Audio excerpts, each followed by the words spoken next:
Myanmar's military regime is expanding a ban on the distribution of period products. Local activists report that the junta, the military government of Myanmar, claims these items are being used to treat wounded resistance fighters. To understand how basic hygiene became a weapon of war and how a nation spiraled into this collapse, we must look back at the events that changed Myanmar forever.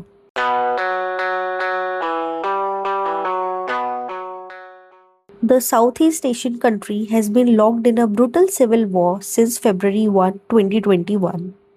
On that day, the Tatmadaw Myanmar's military staged a coup to overthrow the civilian government.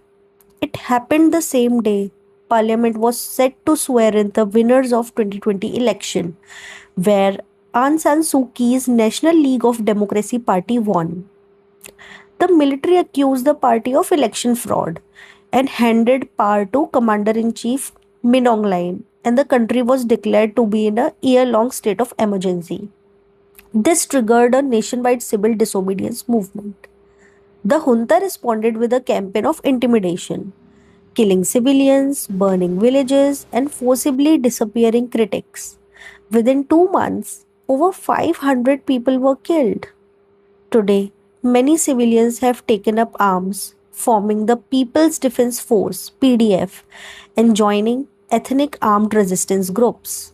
As of early 2026, the Myanmar's military junta controls roughly 21 to 30% of country's total territory.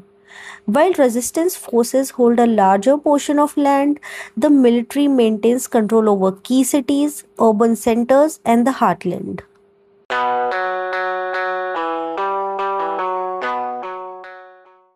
While the military government has not issued an official statement regarding the blockade, analysts and local groups identify the ban on sanitary pads as a component of a broader military doctrine known as the Four Cuts.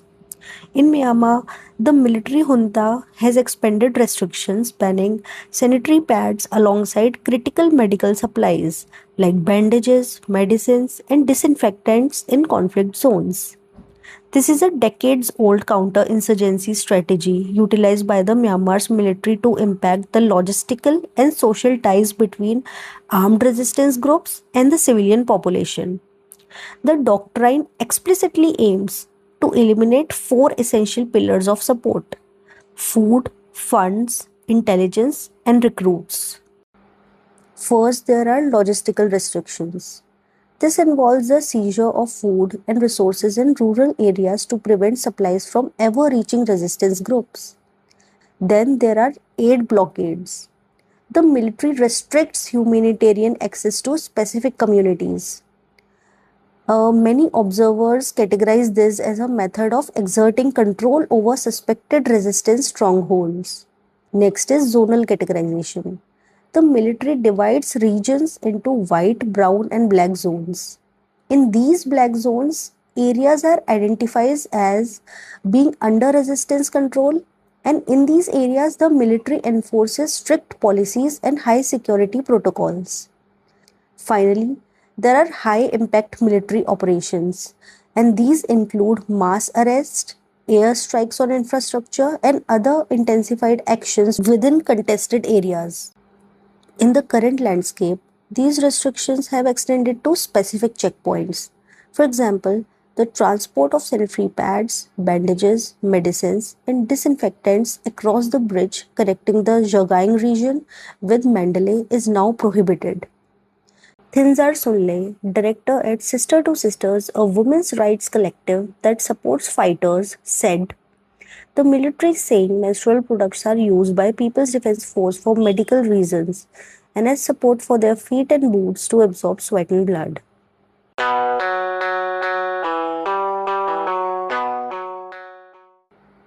A 2024 BBC investigation indicates the military controls around 21 to 30% of the territory, which displaced over 3.2 million people. The majority lives in makeshift shelters with limited access to water or healthcare. For displaced women, the hardship is deepened by the monthly struggle to manage periods without pads, underwear, or private changing rooms. A UN agency informant noted that this plight is extremely painful, embarrassing, and exposes women to health risks and psychological trauma. Girls and women who are displaced, their hardship is deepened with monthly struggle to manage their period without access to sanitary pad, underwear, private changing room. This plight often made it extremely painful, uncomfortable, embarrassing for girls and women. They are also exposed to risk of infection and possibly compromised health, safety, and psychological well-being. There is a need for continued support on supply of sanitary pads to ease some hygiene-related hardships for girls and women who are displaced. Review informant UN agency. Anrait Sirek, founder of the period education organization Pankele, warns that women are turning to unsafe alternatives like rags, leaves, or newspapers. It can cause urinary tract infections, reproductive tract infections, just a lot of discomfort and pain, she said.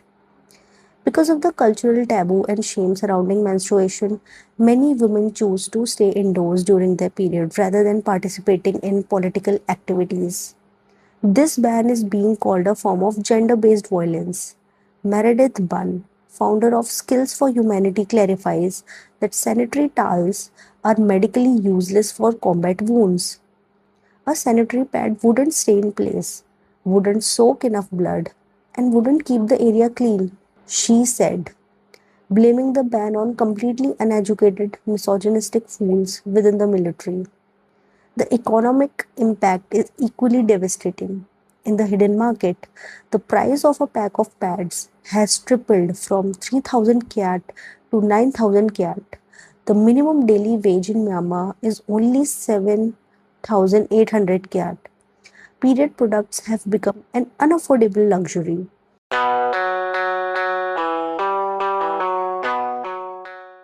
The ban aligns with the strategy to further restrict the movement of women as a form of gender based violence. Meredith Bunn, founder of Skills for Humanity, suggests the tactic is designed to target female combatants, to exert control over the civilian population, and to pressure those who are living in displacement camps, where the population has grown to over 3.5 million people since 2021. While aid organizations are attempting to fill the gap by distributing reusable pads, they face significant logistical hurdles. Bunn notes that without consistent access to clean water for washing reusable products, it can lead to spread of UTIs and general health complications in unsanitary environments. The crisis is further complicated by cultural factors. Sirac points out that alternative products, such as menstrual cups or tampons, are rare in Myanmar. She notes that menstruation remains a deeply taboo subject where women are often discouraged from seeking information and are expected to keep the process hidden. The situation for women exists within a wider climate of documented violence. The Office of the United Nations High Commissioner for Human Rights has reported alarming levels of sexual violence. According to UN findings, rape and other forms of sexual violence have been used as a deliberate tactic to intimidate and punish civilian populations, specifically targeting the Rohingya and other ethnic groups in northern Myanmar. Local advocacy groups have formally alerted the United Nations, categorizing the blockade of menstrual products as a violation of basic human rights. As the conflict continues, the restriction of basic hygiene products remain a significant factor in escalating humanitarian crisis across Myanmar.